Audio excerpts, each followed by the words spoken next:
Assalamualaikum warahmatullahi wabarakatuh. Perkenalkan, nama saya Umi Sa'diah dengan NIM 860394033 dari Prodi Pendidikan Guru Sekolah Dasar.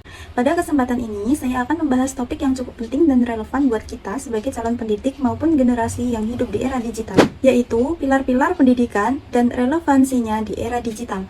Kita akan lihat apakah prinsip-prinsip pendidikan yang sudah ada sejak lama itu masih berlaku hari ini. Jawabannya iya, bahkan makin penting. Yang pertama, kita pahami dulu apa itu pilar dalam konteks pendidikan. Secara sederhana, pilar itu ibarat tiang penyangga, bukan pondasi yang ada di bawah tanah, tapi tiang yang terlihat dan menopang bangunan pendidikan itu berdiri tegak. UNESCO pada tahun 1996 merumuskan 4 pilar pendidikan. Yang pertama, learning to know, belajar untuk benar-benar memahami, bukan sekedar hafal. Yang kedua, learning to do, belajar agar bisa bertindak dan punya keterampilan nyata. Yang ketiga, learning to live together, belajar untuk bisa hidup berdampingan dengan orang lain secara harmonis. Dan keempat, learning to be, belajar untuk menjadi diri sendiri yang mandiri dan bertanggung jawab. Keempat pilar ini bukan hal yang terpisah-pisah, mereka saling mendukung dan membentuk satu ekosistem pembelajaran yang utuh. Nah, kalau UNESCO punya 4 pilar, Ki Hajar Dewantoro, Bapak Pendidikan kita, punya 3 prinsip peran pendidik yang sudah sangat terkenal. Yang pertama, Ingarso Sung Tulodo, di depan guru harus menjadi teladan. Bukan cuma teladan di dalam kelas, tetapi juga di luar kelas, termasuk di media sosial. Yang kedua, Ingmatyo Mangunkarso, di tengah, guru harus jadi penyemangat.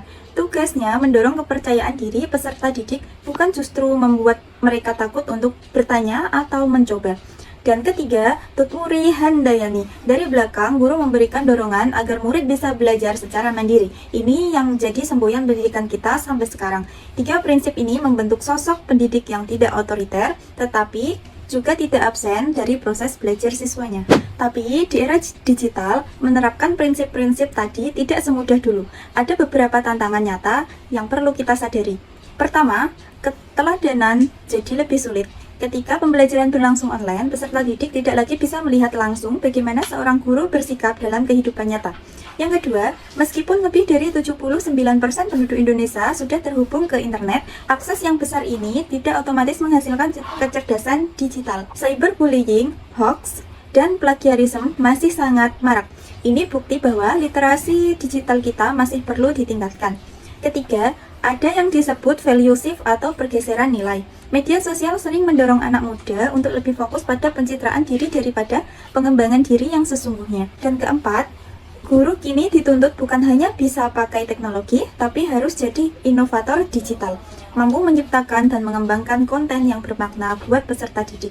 Lalu, apa jawabannya? Bukan membuang prinsip-prinsip lama itu, tapi mengaktualisasikannya dalam bentuk baru. Ada 3 respon konkret yang bisa dilakukan. Pertama, keteladanan digital. Guru harus hadir sebagai contoh di ruang digital, berkomunikasi dengan santun, tidak menyebar hoax, dan bertanggung jawab dengan menggunakan teknologi.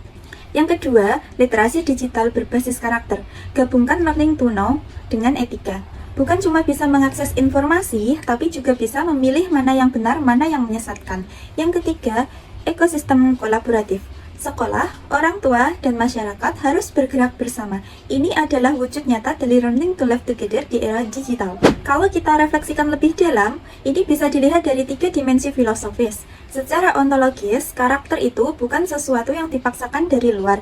Ia adalah potensi dalam diri setiap orang yang perlu diaktualisasikan lewat pendidikan. Secara epistemologis, keteladanan guru adalah cara paling efektif untuk memvalidasi nilai. Nilai yang diajarkan harus tampak dalam tindakan nyata, bukan hanya di kata-kata atau slide presentasi. Dan secara aksiologis, semua yang diajarkan harus berguna, termasuk untuk membantu peserta didik bernavigasi secara bijak di dunia digital. Jadi, kesimpulannya sederhana namun kuat. Pilar pendidikan UNESCO dan prinsip Ki Hajar Dewantoro bukan peninggalan masa lalu yang sudah kadaluarsa. Justru, di era digital ini, kita makin membutuhkannya dalam bentuk yang diperbarui. Keteladanan digital, literasi berbasis karakter, dan kolaborasi semua pihak adalah 3 kunci utamanya. Di era modern, guru bukan lagi sekedar sosok yang berdiri di depan kelas menyampaikan materi.